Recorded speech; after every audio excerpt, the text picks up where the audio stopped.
संगत का असर। एक बार एक राजा शिकार के उद्देश्य से अपने काफिले के साथ किसी जंगल से गुजर रहे थे। दूर दूर तक शिकार नजर नहीं आ रहा था। वे धीरे धीरे घनघोर जंगल में प्रवेश करते गए। अभी कुछ ही दूर गए थे कि उन्हें कुछ डाकुओं के छिपने की जगह दिखाई दी। जैसे ही वे उसके पास पहुंचे कि पास के पेड़ पर बैठा तोता बोल पड़ा, पकड़ो पकड़ो, एक राजा आ रहा है, इसके पास बहुत सारा सामान है, लूटो लूटो, जल्दी आओ जल्दी आओ। तोते की आवाज़ सुनकर सभी डाकू राजा की ओर दौड़ पड़े।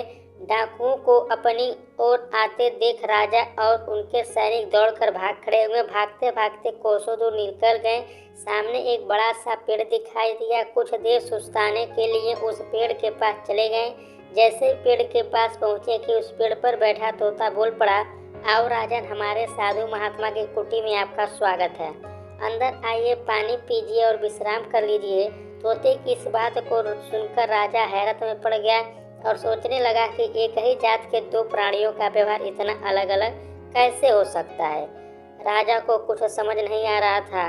वह तोते की बात मानकर अंदर साधु की कुटिया की ओर चले गए।